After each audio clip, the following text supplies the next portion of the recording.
o meu primeiro contato com o Arthur Duval, sim, e eu sim. gostaria de contar essa história e equalizar isso com ele, né? Falando em contato pessoal ou contato de ver alguma coisa Com dele? conteúdo tá. de Arthur Duval, né? O Arthur quer citações nessa história aqui.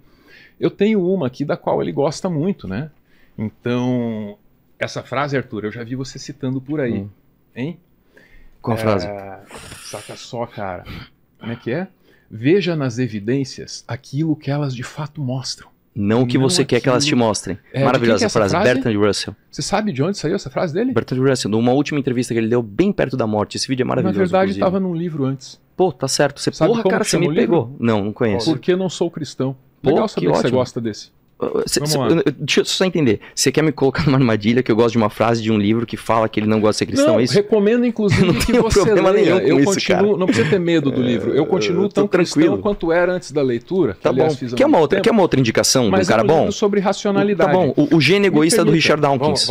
Me permita. Eu amo esse livro. Eu já citei várias vezes. Tempo do Álvaro. Em 2016, estudantes protestavam contra uma reforma no ensino médio. Arthur Duval vai até uma escola e faz um vídeo, veja você, em que ele debate ou discute ou bate boca com esses estudantes que estão com o rosto borrado, porque são menores, certo? Aí, eu fico pensando, ele diz aqui, eu sou jornalista profissional, traz aqui o registro dele aí no ministério e tal, e eu fico pensando, alguém já viu o Caco Barcelos na Rede Globo borrar o rosto de alguém e sair batendo boca com essa pessoa? Não, porque essa prática é antiética, para não dizer, agora você vai me permitir, fica à vontade, covarde em termos de comunicação. Se o rosto está borrado, é porque aquela pessoa está em posição de fragilidade, posição que deve ser respeitada pela sua postura com a câmera, com seus milhões de seguidores diante daqueles jovens. E você, um homem adulto, bate boca com estudantes de rosto borrado na frente de uma escola.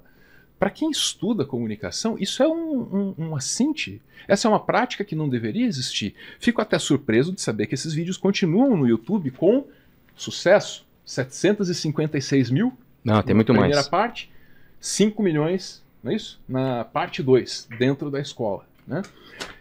Arthur, o que você se lembra a respeito desse dia e como você defenderia essa prática? Você percebe a contradição nela que eu estou apontando? Posso falar uma boa pergunta, uma pergunta educada, sem a de homem dessa vez, apesar que você me chamou de covarde, mas eu achei uma boa pergunta. Em primeiro lugar, o seguinte, eu quero deixar claro que nos meus vídeos, eu não debato só com menor de idade, eu debato com professores universitários. Nesse dia, inclusive, apareceu um advogado, todo com ar de salvador.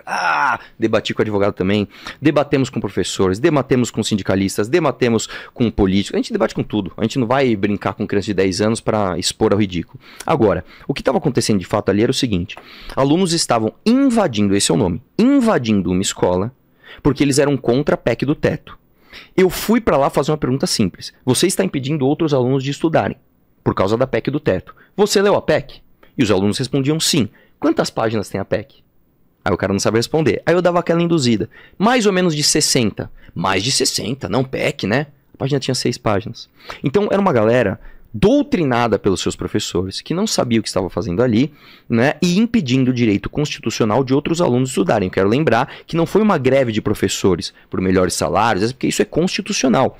Foi uma invasão de alunos manipulados por professores para impedir outros alunos de estudar. Só que tem mais uma curiosidade desse fato, porque eles diziam o seguinte, olha, eu posso não ter lido a PEC, mas pessoas que eu confio me disseram que se essa PEC passar, a educação vai sofrer um déficit nos seus investimentos. E a PEC passou em 2016. E a verdade é que o governo Temer, logo depois, e depois o governo Bolsonaro, subiram os investimentos em educação e saúde pública. Sabe quem foi o primeiro presidente da história a cortar o repasse constitucional e educacional?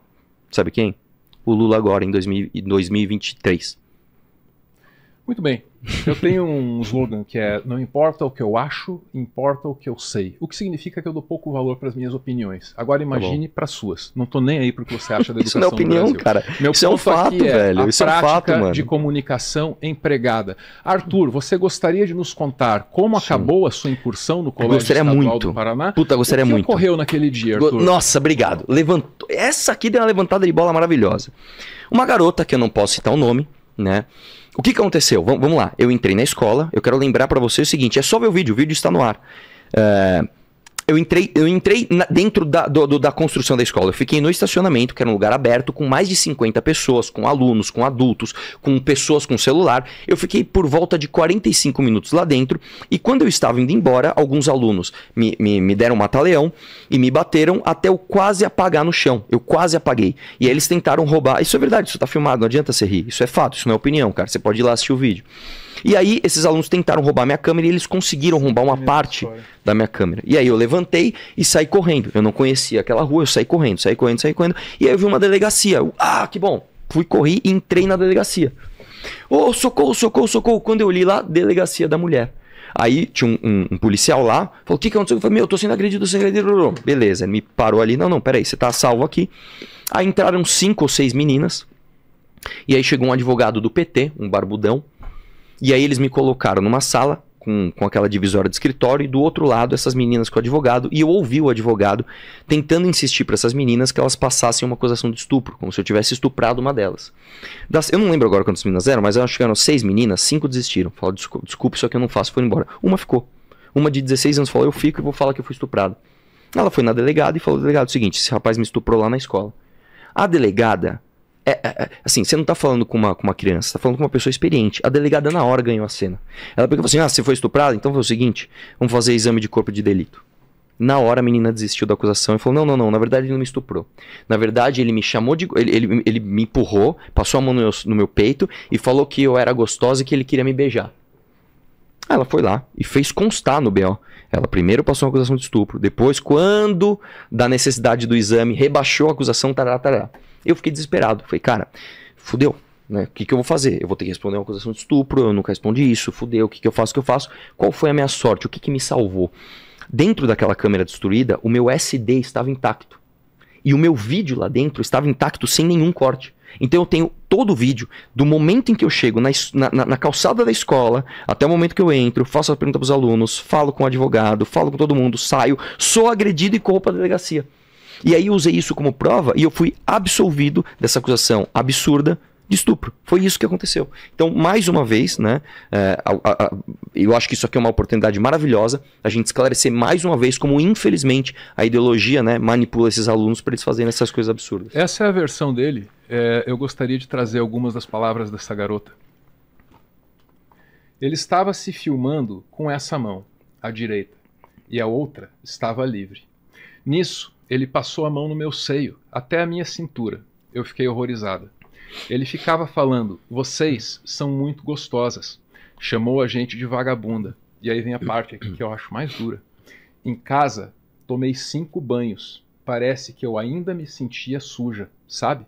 Recomendo as leituras das reportagens a respeito desses fatos. Uma reportagem muito completa é a do José Marcos Lopes, publicada a 9 de março de 2022, por ocasião de uma reincidência do Arthur. Veja que curioso.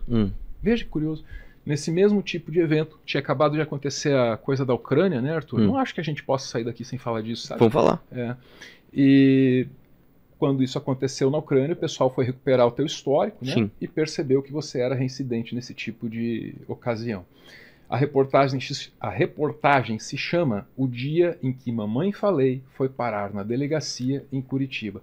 A esses 2 casos, Ucrânia e Curitiba, se soma um terceiro de Marajó, em que Arthur Duval levava adolescentes para o quarto dele no hotel, ou se propunha fazer isso e não fez, ele pode contar a história. Isso mais recente agora. A título de fiscalizar a prostituição infantil, porque além de jornalista profissional, ele é detetive privado. Não é isso? Meu pai é detetive. É isso aí. Vamos lá. Primeiro, vamos concluir esse do Paraná. Você leu o relato da menina. Por que eu não fui condenado? Você contou a sua história? Eu acho que essa pergunta não cabe mais. Porque é mentira, não é verdade? Cara, porque não tem nenhuma prova. Eu tava num lugar, cara, onde a minha câmera... poder dizer isso, né, Cara, você não tem noção de como é gostoso a gente ver um mentiroso não conseguir provar as falsas acusações que nos fazem. Porque é o seguinte, eu tava lá nessa escola e eu tava filmando e tinham, sei lá, pelo menos uns 30 celulares. E de novo, vocês não precisam acreditar em mim. O meu vídeo está no YouTube, tá? Tem bastante visualização, inclusive. Pode assistir lá que você vai ver 1 milhão de celulares. Engraçado que em nenhum momento, nenhum celular pegou eu encostando em nenhuma menina ou falando isso. Tipo assim, imagina eu assim, passando a mão na menina, vocês são gostosas, vagabundas. Tipo, cara, mas enfim.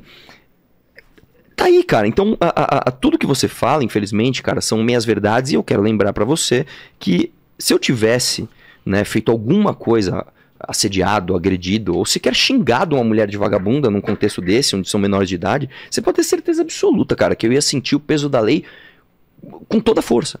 Mas não foi o que aconteceu, né? Enfim, agora a gente pode ir para os próximos assuntos.